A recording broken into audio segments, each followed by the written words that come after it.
Assalamualaikum warahmatullahi wabarakatuh. Perkenalkan, nama saya Nadila Puspita Anggraini, NPM 2121010145.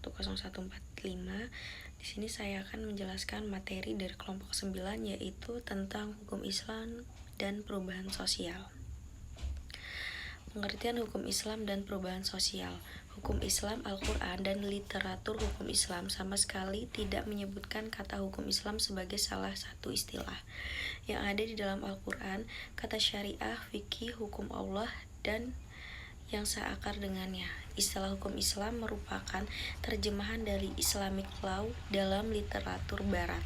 Istilah ini kemudian menjadi populer untuk memberikan kejelasan tentang makna hukum, maka perlu diketahui terlebih dahulu arti masing-masing kata. Secara terminologi, Profesor Dr. Hasbi As-Siddiq memberikan definisi hukum Islam, yakni koleksi daya upaya pola al-ahli hukum yang menetapkan syariat atas kebutuhan masyarakat. Ta'rif ini lebih dekat kepada fikih bukan pada syariat. Dr. Profesor Ismail Muhammad Syah mengemukakan bahwa hukum Islam adalah seperangkat peraturan berdasarkan wahyu Allah dan sunnah Rasul tentang tingkah laku manusia mukallaf yang diakhiri dan diyakini berlaku yang meningkat selama umat Islam beragama Islam. Perubahan sosial, setiap perubahan yang terjadi dalam struktur masyarakat atau perubahan dalam organisasi sosial masyarakat disebut perubahan sosial. Perubahan sosial berbeda dengan perubahan budaya atau kultural. Karena perubahan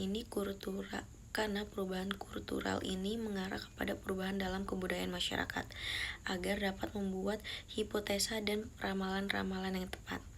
Maka para sosiolog harus memaklumi adanya perubahan sosial dan budaya. Karakteristik hukum Islam. Hukum Islam memiliki karakteristik yang membedakan dari undang-undang buatan manusia. Hasbi As-Siddiq dalam falsafah hukum Islam menjelaskan tentang karakteristik Islam.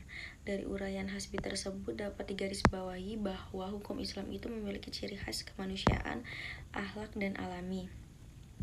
Dapat dipahami bahwa hukum Islam memiliki karakteristik sebagai berikut. Yang pertama, hukum Islam bersifat ketuhanan, dalam artian bahwa perundang-undangan dan peraturan-peraturan yang dibuat harus bersumber dan diambil dari ketentuan-ketentuan hukum Allah, dapat dikembalikan serta tidak bertentangan dengan kehendak Allah.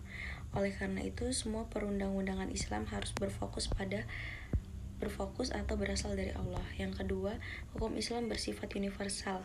Yang dimaksud universal di sini adalah bahwa hukum Islam ditujukan bukan hanya untuk satu golongan atau suatu bangsa tertentu, tetapi hukum Islam ditunjuk kepada seluruh umat manusia.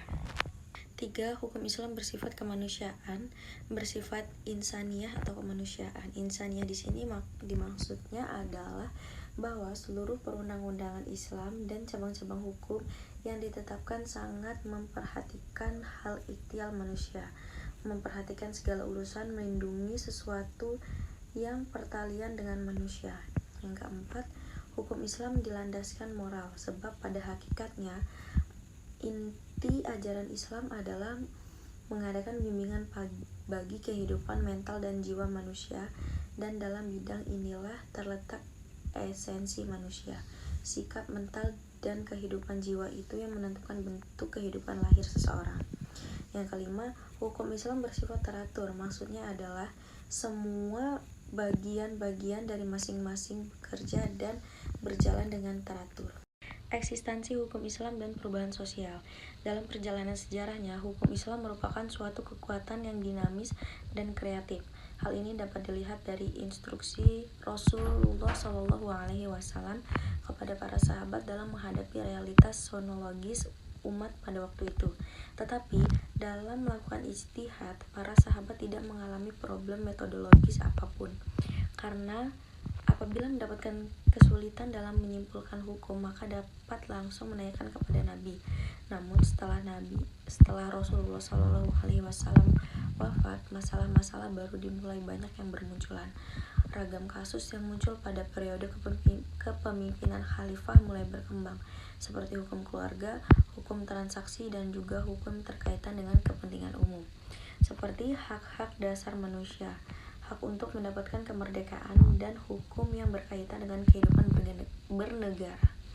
Pada masa sahabat ijtihad mulailah digalakkan sehingga bermuncullah berbagai penafsiran dan fatwa praktek-praktek hukum yang pernah dicontohkan oleh Rasulullah SAW.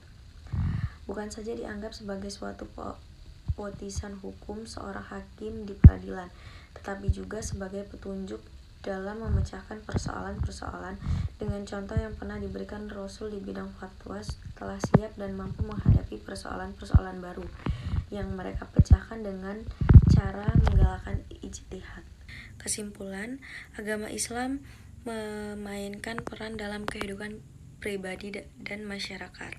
Sekalipun masyarakat itu telah disusupi oleh kebudayaan barat atau dipengaruhi oleh sekularisme, dalam hal masyarakat mengalami perubahan sosial yang dahsyat, maka pribadi dan masyarakat kehilangan pegangan, karena lembaga-lembaga yang sesungguhnya merupakan memberikan pegangan seperti kebudayaan, keluarga, pendidikan, sedang dalam perubahan dan lembaga-lembaga itu sendiri tidak dapat mengatasi persoalannya.